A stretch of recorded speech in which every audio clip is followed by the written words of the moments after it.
Oi, gente! Sejam muito bem-vindos aqui a mais um episódio do Batendo Papo com a Nora Munhoz.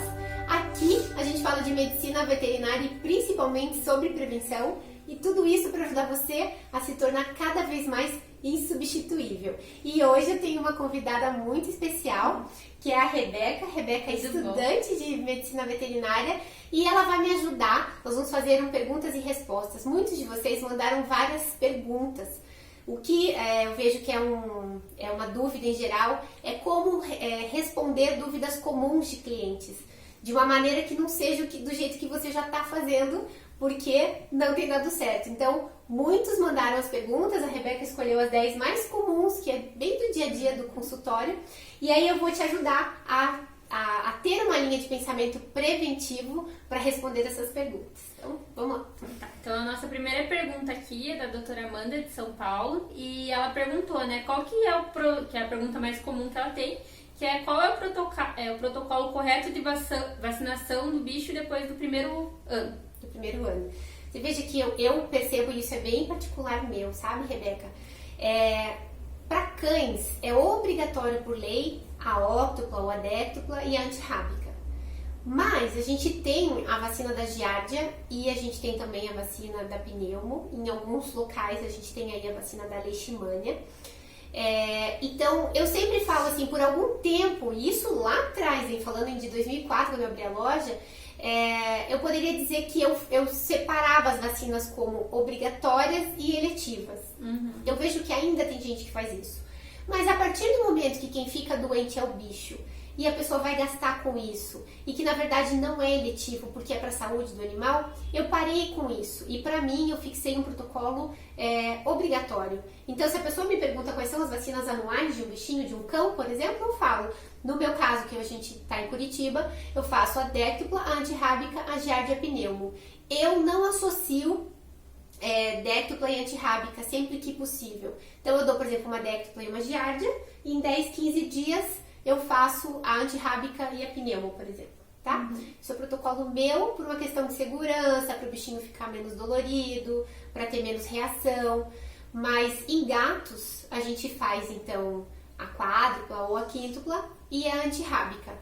Em gatos não é obrigatório por lei, mas é muito obrigatório para a saúde do animal. Se a gente abre muita brecha, se a gente deixa essa possibilidade na cabeça do cliente, existe aí financeiro, tempo, a pessoa deixa passar. Quando o bichinho dela ficar doente, ela vai vir pra cima de você que não foi insistente. Então, para você também ter que ficar insistindo, quando você como autoridade diz que são essas as vacinas que devem ser feitas, a pessoa vai se programar e dar um jeito de fazer, porque ela quer a sua opinião. Ela não quer saber o que o Brasil acha sobre as vacinas, ela quer saber o que você acha. Quando você diz dessa forma, ela vai fazer, e eu posso falar isso que eu estou há 17 anos no mercado fazendo dessa forma, e não tem cliente que questione isso. Ele vem e faz, e quando vem com a carteirinha e não tem as outras duas, eu digo, olha, infelizmente, você não fez essas outras duas, essa aqui é uma zoonose, essa daqui é isso. Uhum. Você faz toda a explicação do que vai acontecer se ela não fizer, e a pessoa faz, gente. É uma questão de explicação. Agora, ninguém faz as coisas impostas. Olha, tem que fazer vacina. Quem é você? Eu não te conheço, entendeu? Agora, se você diz, olha, as 10 vacinas, você sabe quais são? Já ouviu falar de cinomose, de parvo? Você sabe o que é uma zoonose? Você sabe qual é o ciclo da giardia? Você tem que explicar tudo isso. É como se você estivesse vendendo a vacina, a ideia da vacina. E é isso mesmo, a gente não passa de um grande vendedor de um tratamento. Eu não sei vender, Nora. Todo mundo sabe. E se não sabe, vai ter que aprender. Porque o cliente depende disso e esse bicho depende disso. Quando você entender que esse bicho pode morrer por uma falha sua, por uma questão de não comunicação, aí eu tenho certeza que você vai, rapidinho falar. Prestar atenção, né? Então, a próxima pergunta é do Dr. Igor, de São Paulo, né? E a pergunta mais frequente que ele vê é qual que é a melhor alternativa para fazer para evitar queda de pelo? Olha, queda de pelo, quem nunca, né? As pessoas falam assim, doutor, tá caindo muito o pelo dele, como se a gente tivesse uma bola de cristal para saber. Mas nós, como médicos veterinários preventivos, na hora que a gente já está fazendo a nossa sequência de perguntas para poder colocar as ações de prevenção, a gente vai descobrir qual é a base alimentar desse animal, se ele está correta, e tudo na vida de um animal é alimentação. Tudo começa na alimentação. Então, um veterinário que não pergunta o que o animal está comendo, ele está sendo completamente antiético e incorreto. Porque até para uma dor de ouvido, a gente tem que saber o que esse animal está comendo. Porque ele pode estar com a imunidade baixa, e às vezes não é só a dor de ouvido, às vezes tem um problema muito maior. Então, tem que saber do que ele se alimenta, qual é o tipo de banho, a frequência de banho, se é no pet shop, se é em casa, que shampoo que usa, se escova ou não esse animal, se o vermífugo está em dia. Todos esses detalhes e muito mais podem fazer com que esse pelo esteja caindo. Até mesmo problemas hormonais, onde a gente vai chegar na introdução de ter que pedir exames para esse animal, baseados no seu exame físico e baseado em todo o histórico do animal. E quando eu falo todo o histórico, Rebeca, é todo histórico. É uma folha desse tamanho cheia de perguntas. E precisa ser um dermatologista na hora para resolver esse problema? Não. A gente talvez basicamente só com prevenção consiga reverter, e na maioria dos casos a gente reverte. Agora, se for uma doença que ele tenha, porque isso também é um motivo de queda de pelo, certo? Ele pode ter uma baixa de imunidade, tá com uma dermodicose, né? Uma sarna, uma dermatite. O proprietário não vê, porque às vezes o pelinho tá por cima. Então, assim, quando alguém te diz assim, ai, por que ele tá caindo?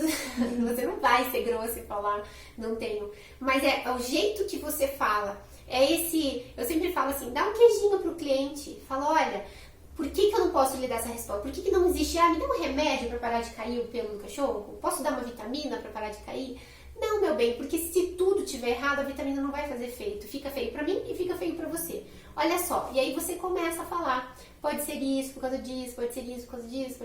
Ai, que perda de tempo, Nora. Não, você está conquistando o seu cliente. É nessa hora que ele vai falando, uau, então realmente eu preciso de um veterinário. Porque às vezes não é por mal que ele não quer o veterinário, é porque ele acha realmente que não há necessidade, é só uma queda de pelo, né? A gente pensa em consulta, pensa em pata quebrada, vômito.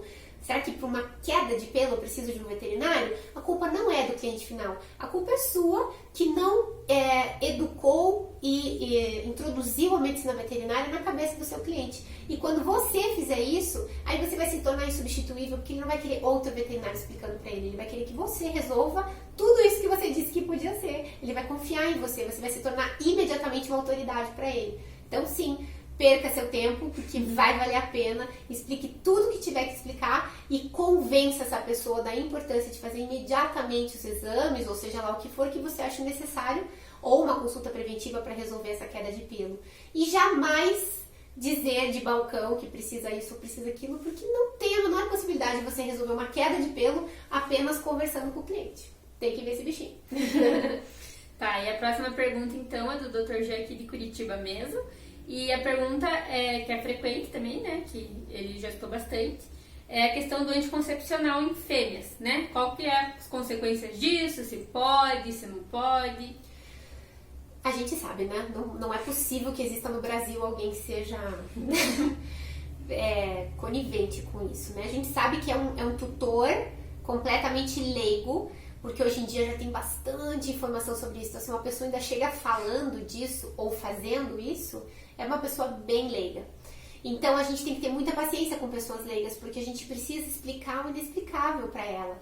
E você tem que descer do seu salto e parar de falar veterinarianês, né? A pessoa acha que para ser veterinário ele precisa falar o último do dicionário para ser chique. Não, você tem que falar com a pessoa, o que é um útero, o que acontece quando você dá anticoncepcional, qual é a transformação de hormônios que acontece, por que é tão perigoso quanto para humanos, por que em cadelas aparece com 3, 4 anos e numa mulher com 40, 50, qual é a diferença da idade do humano para do cachorro. Então, em relação às nossas vidas, a gente vê mais rápido no animal, mas se a gente comparar tempos de vidas, é mais ou menos o mesmo tempo, porque é o acúmulo de hormônios que vai fazendo com que isso aconteça.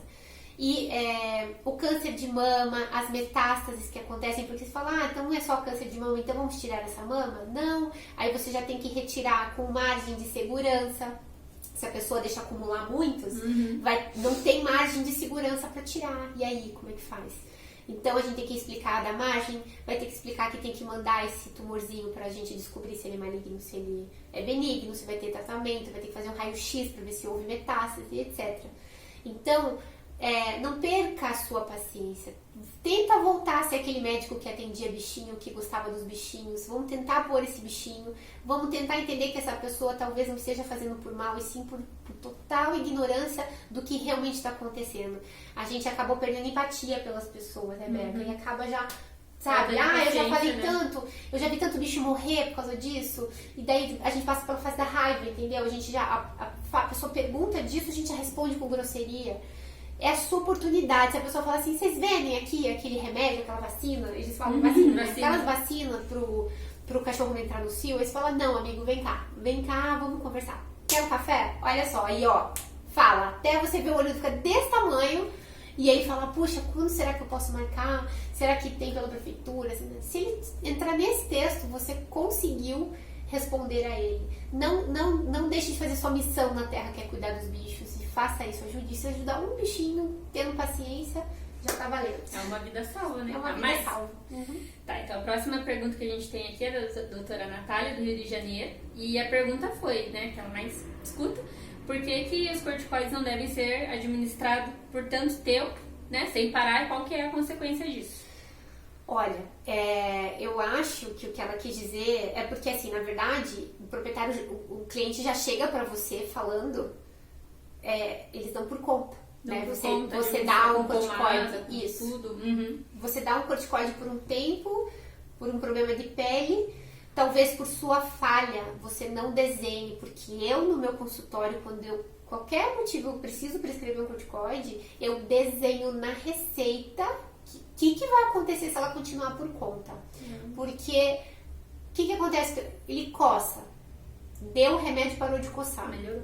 Eu não vou voltar na veterinária se ele voltar a coçar. Não vou. Eu já sei o resultado. Aí eu uso de novo. Aí eu uso de novo. Várias vezes. Então, essa historinha que você tem que contar pra ela. E sabe o que eu ensino no curso? A contar uma história de terror pra pessoa. Vocês têm que ser mais terroristas com as pessoas e falar a real. E a gente não tá mentindo. E falar, olha aqui, dona Maria, eu tô falando isso não é porque eu sou chata, não. É porque hoje acabou de sair daqui uma mulher que fez por conta, o cachorro tá com hiperadreno. Agora sim a gente tem um pepino desse cachorro. Ou tem animais que ficam extremamente ofegantes, fazem muito xixi, comem muito. Não é só o hiperadreno que a gente tem de problemas em dar corticoide em excesso. O corticoide tem um motivo dentro de nós. É saudável o tanto de corticoide que a gente tem dentro da gente que faz a máquina se mover. Agora, se a gente coloca em excesso, ou se a gente já fica muito estressado, a gente aumenta o nível de corticoide dentro da gente. Isso não pode acontecer. Então, é imprescindível que assim... mas eu falei, Nora. Não, mas falar assim, você tá falando que o cachorro tá doente, você tá tratando da pele, naturalmente vai passar despercebido o corticoide ali. Ela vai tomar essa decisão num momento de aflição que o cachorro vai estar coçando lá mais pra frente. Ela não vai fazer por mal. Agora, se você massacrar, se você desenhar, se você mostrar foto de um cachorro que tomou, ela vai pensar muito bem antes de tomar. Eu vejo que isso acontece em alguns casos, porque tem cliente até que quando você fala em dar corticoide, ele fala, mas não vai fazer mal? Porque daí ele já tá do outro lado também. E tá ótimo, ele tem que defender o dele. Agora, isso de só usar corticoide, até mesmo como ela comentou, tem pomadas, tem produtos e tudo que tem corticoide, então pode vir de tudo quanto é lado. Tem muita gente que fica repetindo tratamentos contínuos por conta, né, de otites mal curadas, em vez de resolver a causa.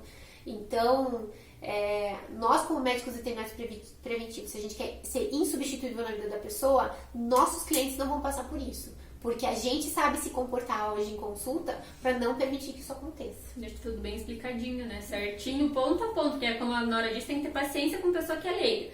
E a gente, para veterinário, que eu estou na faculdade, estuda o corticoide, hipercorticismo, beleza, a gente entende, mas eles não têm essa informação. É nossa responsabilidade, dos veterinários todos, passar explicando tudo certinho. E já tá nessa rotina louca de atende de 15 em 15 minutos, entra o cachorro, sai. O que a senhora tem, ô Tite? Dá o remédio. Tem mais Qual é paciência o problema? pra Tá coçando? Isso. trabalhar em cima, Não né? trabalha em cima da consulta da cliente, não olha mais para aquele bichinho. A gente tem que voltar a olhar para os bichinhos e parar para pensar que a gente é o único na vida, é a chance única que a gente tem com esse bichinho.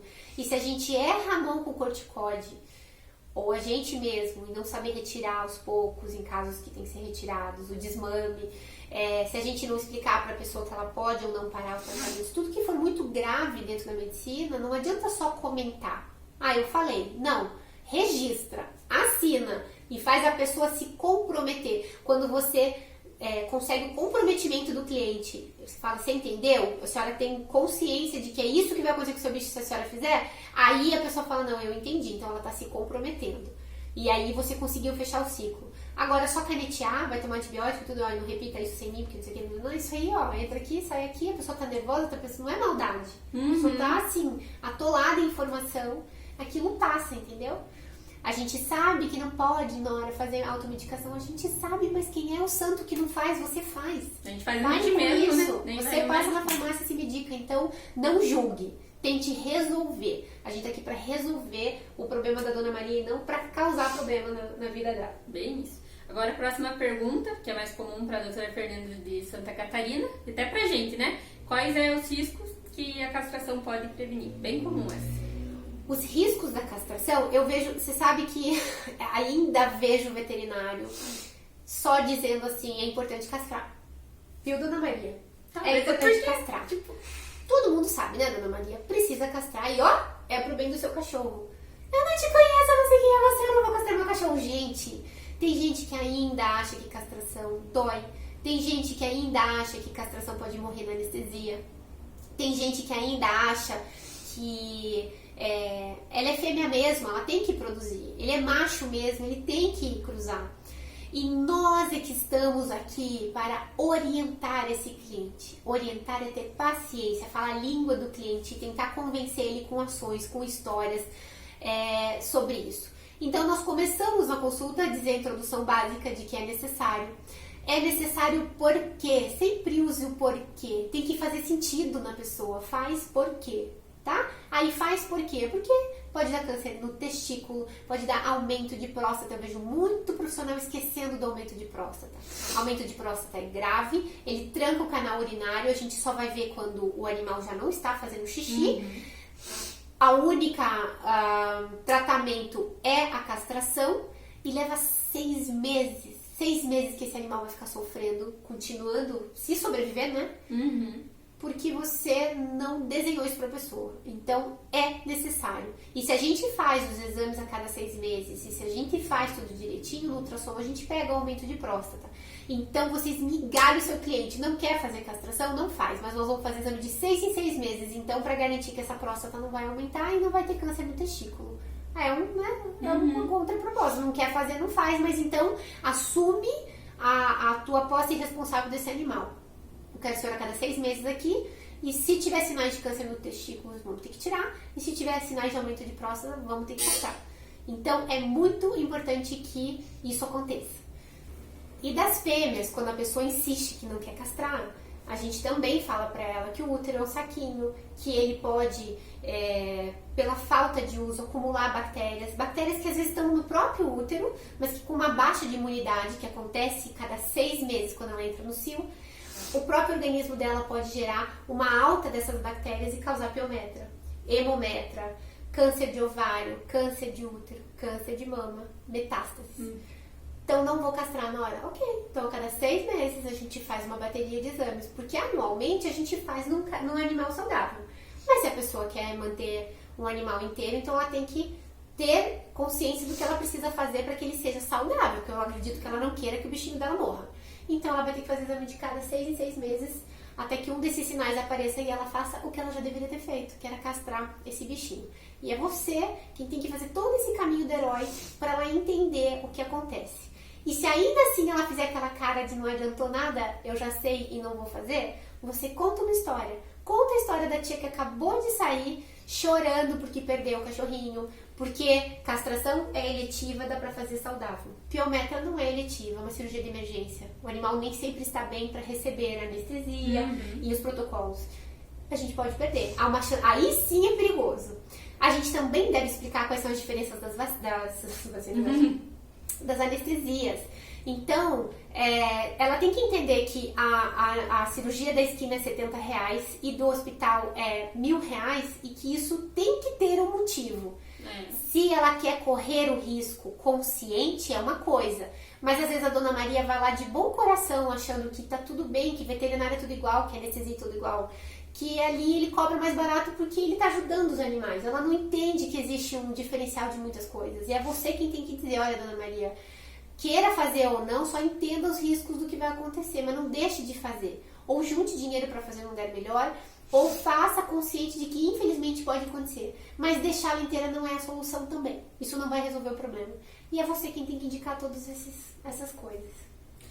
Tá, a próxima pergunta é do Dr. Ricardo, do Rio de Janeiro, né? E a pergunta mais comum, né? Que uma das mais comuns que ele vê é quais as dermatites mais comuns, né, dos pets e como a gente pode reconhecer elas. Olha, o que eu vejo muito acontecer, acho que isso é a pergunta de banho-tosa, né? Muito banho-tosa aí que faz o banho e acha achados de banho-tosa. São dermatites entre os dedos, né? O animal lambe, às vezes a pessoa tá fora de casa o dia inteiro, não vê. Até vê a patinha molhada, mas não sabe as consequências disso. Tem a do lacinho, né? Que a pessoa deixa o lacinho muito tempo, um mês ali, faz uma dermatite pontual ali. Isso é retirado no banho-tosa, então a pessoa chega xingando o banho-tosa, achando que ele causou uma lesão no animal. E aí é importante você já antecipadamente, nós veterinários preventivos, a gente avisa isso pra pessoa, porque se acontecer, ela vai lembrar que você avisou que poderia ser. Animais que tem muitos bolos no pelo. No inverno, bota roupinha, não penteia, não dá banho, enfim. Tem dó de tosar. Pois bem, tem dó de tosar e aí quando tosa, o animal tá cheio de dermatite, também vai lá reclamar do banho tosa que machucaram o animal dela.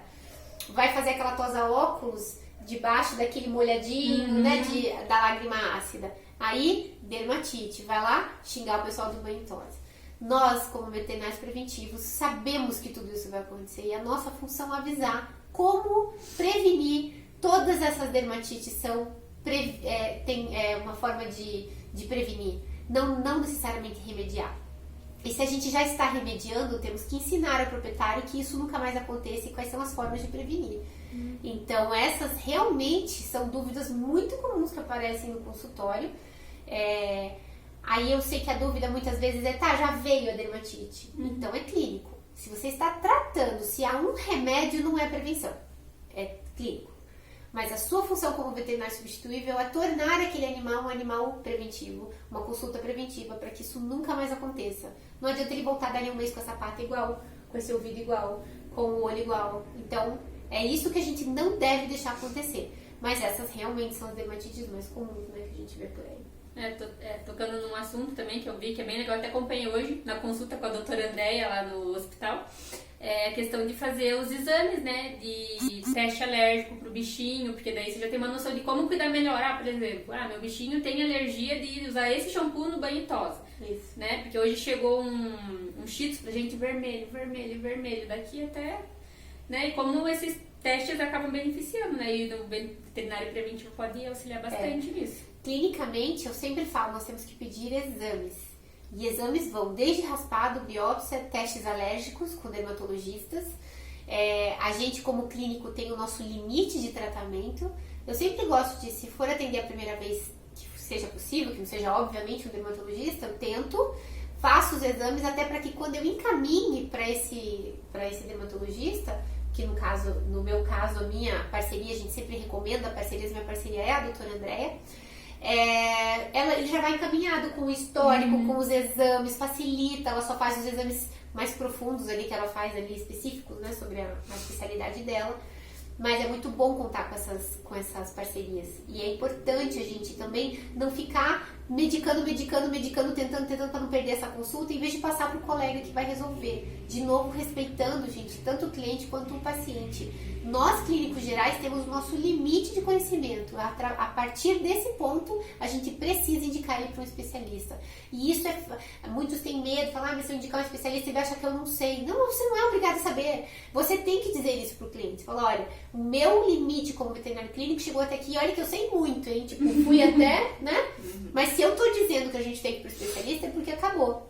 Se o senhor sair daqui para ir em outro clínico, vai perder tempo para daí acabar num dermatologista. Em alguns momentos a gente precisa.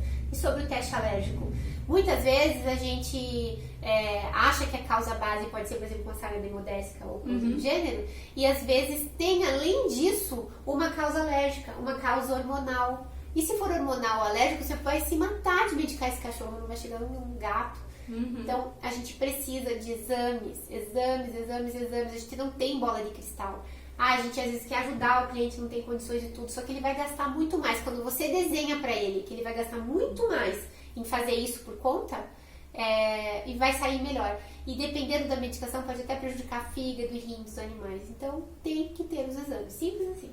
Tá, a próxima pergunta, bem comum, da doutora Júlia de Curitiba, é quais medidas devem ser tomadas para combater a pulga? Né? Eu acho que todo mundo, até não sendo veterinário, já Meu Deus, essa da pulga, eu acho assim, o que eu vejo que faz a diferença, se você não faz aí, eu te recomendo. O que a maior parte dos veterinários faz, tem que usar antipulga. Tá, não fala do carrapato, que o carrapato mata, a doença do carrapato é fatal, e para no antipulga.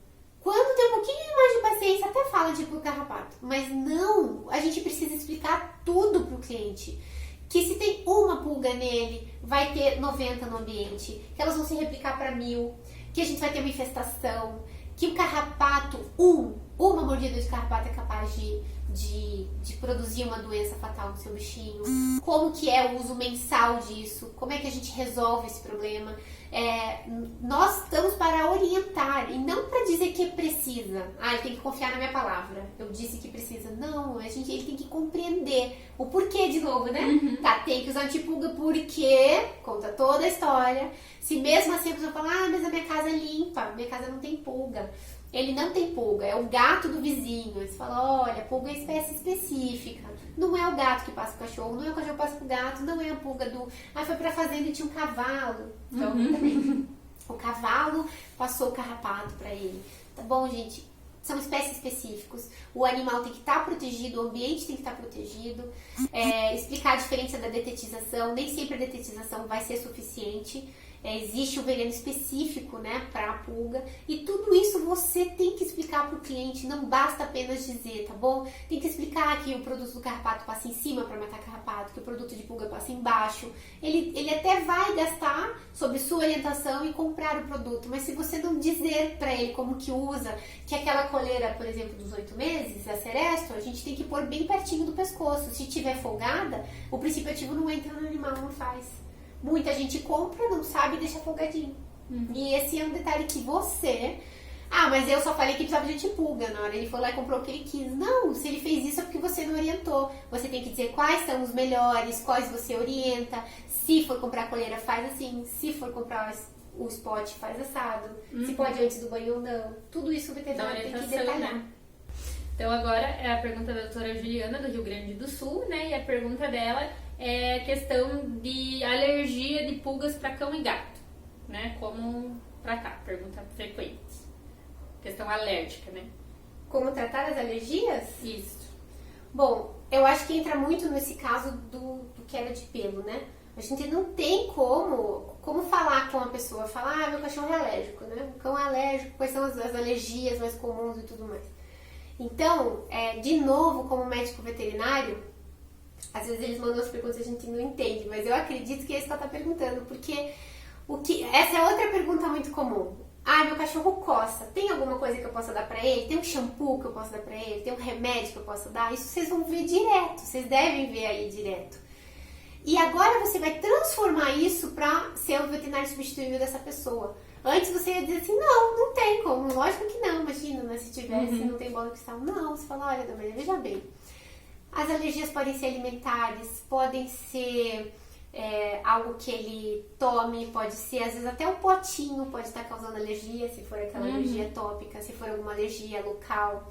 A gente tem produtos, tipos de roupa, se foi roupinha ou não, tipos de metais, já havia alergia de metal especificamente, bem na bolinha da guia, assim, o animal tinha um ponto assim de alergia.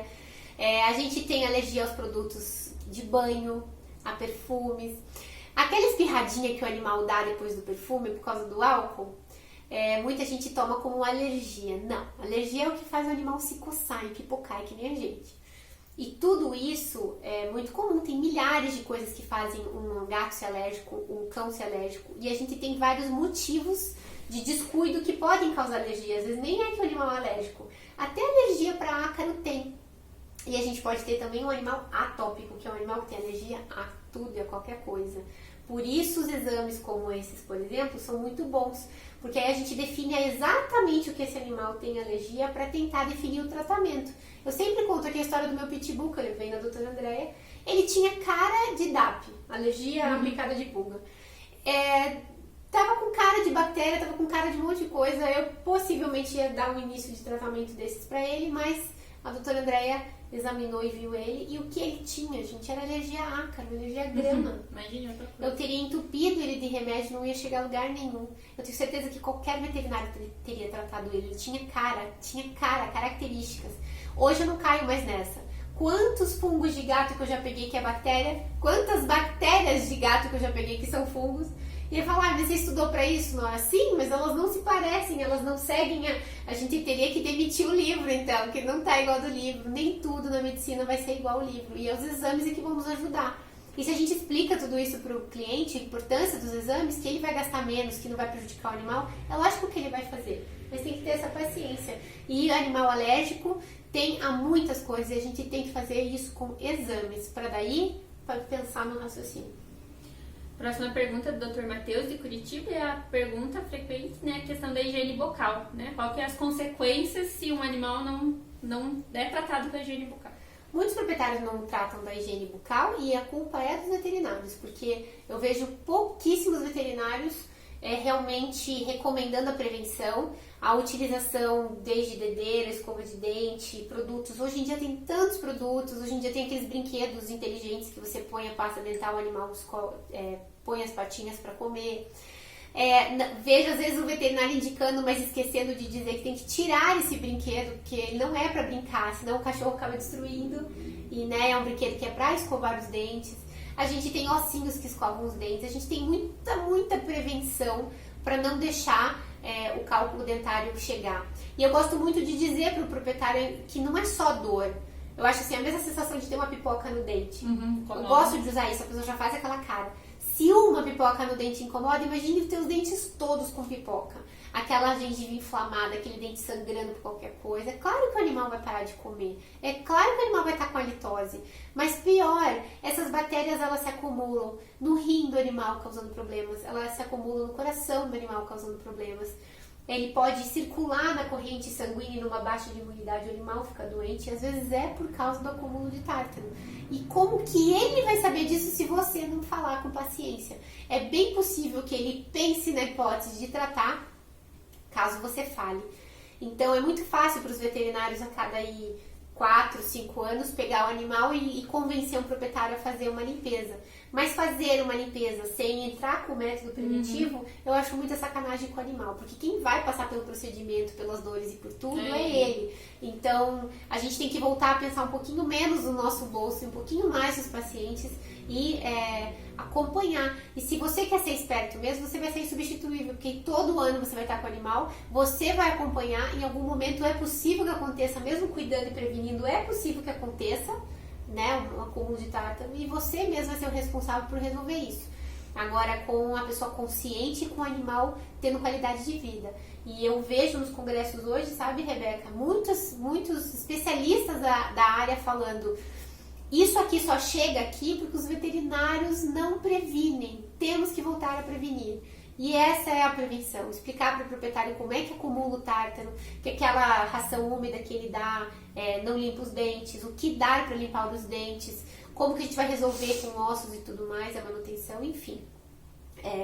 A gente vê proprietários achando que uma vez por semana levando no banho e tosa vai limpar os dentes do bichinho. Não é assim que a gente resolve. E aí não é culpa da pessoa, a culpa é sua que não falou para ele que isso deveria acontecer.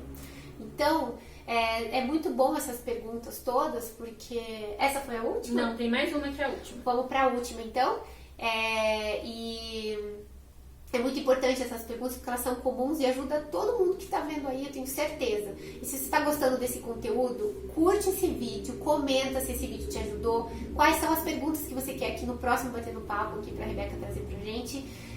Compartilha com seus amigos. Eu acho que a prevenção é um assunto muito novo, apesar de ser tão básico, é muito novo na medicina veterinária. Então compartilha com seus amigos, eu tenho certeza que alguma dessas dicas vai ajudar. E se você quer mais informações, você clica no sininho aqui, que aí o canal mesmo manda informação para você de quando tiver um vídeo novo. E para a última. Então, a última pergunta do Dr. Luiz de Curitiba, e a pergunta frequente é a questão da prevenção de zoonoses. Quais são os melhores métodos para usar? Eu gosto muito de explicar sobre zoonoses para o cliente final. As pessoas têm preguiça, sabe? Falam só, eu vejo muito, gente, eu vejo muito. Quando o veterinário fala de giardia, ele fala já do tratamento ou que tem que fazer a vacina. Mas ele não explica o ciclo da giardia, ele não explica que um simples eliminador de odores correto, porque pinho-sol, lisoforme, essas coisas não matam, né, o protozoário da giardia. A única coisa que faz isso é o eliminador de odores com amônio quaternário. E quem que tem que dizer isso pra ele? Você. Ele não tem como saber. Porque a gente mesmo traz da rua, de repente, o animal se lambe do chão, ele se lambe das coisas e ele fecha o ciclo da giardia. Ou ele tem a giardia, veio pra você, já tá com a clínica, veio com a giardia, você trata. Se você me explica que precisa limpar o local e organizar tudo certinho, ele se recontamina, você fica entupindo esse animal de remédio de antibiótico e ele vai estar com giardia positiva. Porque tem giardia no ambiente. Então a gente precisa manter esse cuidado do ambiente. E preventivamente, se ele já tivesse cuidado do ambiente, não teria acontecido. Se ele tivesse vacinado, também não. E isso é a função do médico veterinário, explicar tudo isso. E é bom que você, ela como estagiária, está aprendendo aqui, né, dos dois lados. Então ela vê a prevenção e o que acontece lá na clínica se a pessoa não previne. Então é muito bom você que está aí, que quer se reciclar, que quer ver um novo caminho. A gente tem o caminho da prevenção. É muito maravilhoso trabalhar com vida antes que aconteça e ajudar os clientes muito mais. E assim a gente acaba se tornando insubstituíveis para eles. E se você gostou desse vídeo, compartilha com seus amigos. Eu tenho certeza que assim como ele ajudou você, vai ajudar outras pessoas. E se você tem mais dúvidas e quer aí que a Rebeca traga aí pra gente, escreve aqui embaixo qual é a sua dúvida e no próximo Perguntas e Respostas a gente responde pra você, tá bom? Muito obrigada. Tchau, tchau.